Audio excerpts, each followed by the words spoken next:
हरीराम अपनी पत्नी सुनीता और अपनी बेटी चिंकी के साथ चंपकपुर गांव में रहा करता था। वो अपने परिवार का पेट पालने के लिए जमींदार के यहाँ मजदूरी किया करता था, लेकिन लालची जमींदार उनको उनके मजदूरी के भी पूरे पैसे नहीं देता था, जिससे बड़ी मुश्किल से हरीराम अपने परिवार का गुर्जर बसर करता था। एक बार हरीराम अपनी पत्नी के साथ बैठा हुआ था कि तभी उसकी बेटी चिंकी वहाँ आती है। पिताजी, आपको पता है कुछ ही दिन बाद मेरा जन्मदिन आने वाला है।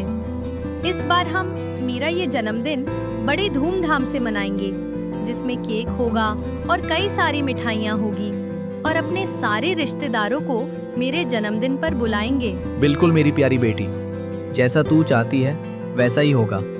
हम तेरे बर्थडे पर केक, ढेर सारी मिठाइयाँ और सभी रिश्तेदारों को बुलाएंगे। अच्छा अब तू जाकर अपनी पढ़ाई कर। जी पिताजी।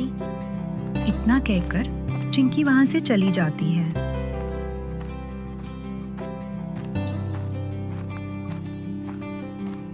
अपने चिंकी को इतना दिलासा तो दे दिया, लेकिन आप उसकी ये इच्छा पूरी कैसे करोगे?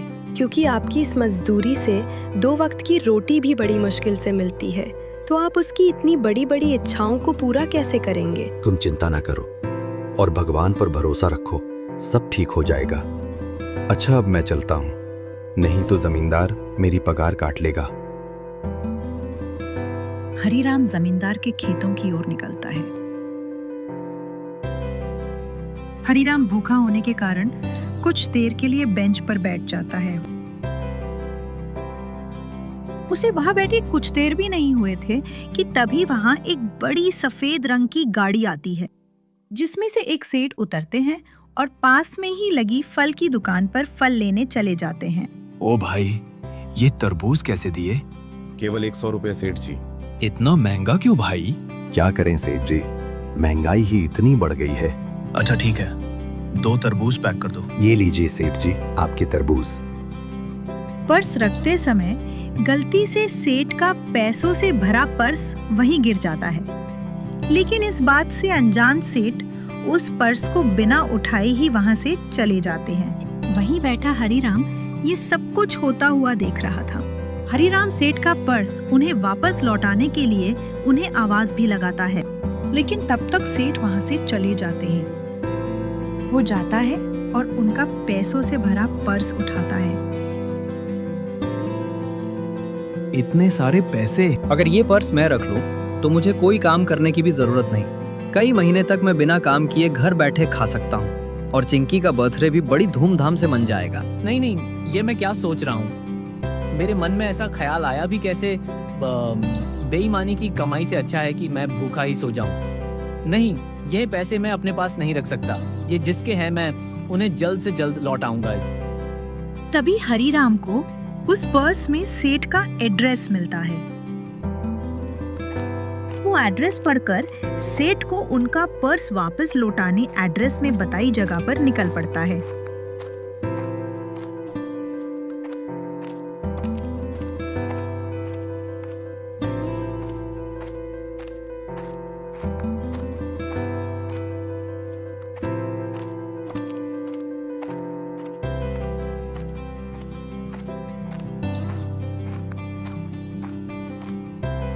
आखिरकार वो एड्रेस में बताई जगह पर पहुंच जाता है।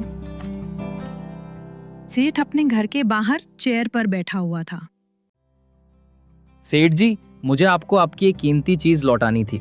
ये लीजिए आपका ये पर्स, जो आप उस दुकान पे ही भुलाए थे। ये पर्स तो मैं काफी समय से ढूंढ रहा था। अच्छा किया तुमने मुझे इसे लौटा दिया। लेकिन मुझे एक बात नहीं समझ आई कि तुम मुझे मेरा ये पर्स लौटाने इतनी दूर से यहाँ आ रहे हो। अगर तुम्हारे जहां कोई और होता तो वो शायद इस पर्स को मुझे कभी नहीं लौटाता। यहां तक कि तुमने इसमें से 1 रुपए भी नहीं निकले, क्योंकि अगर तुम चाहते तो इसमें से पैसे निकाल सकते थे। बेईमानी की कमाई अधिक समय तक नहीं चलती। ये भले ही आपको कुछ समय के लिए सुख दे, लेकिन जिंदगी भर के लिए आपको कुएं में धकेल देती है। इससे अच्छा ईमानदारी से 2 वक्त की रोटी ही खाओ, लेकिन शान से जियो।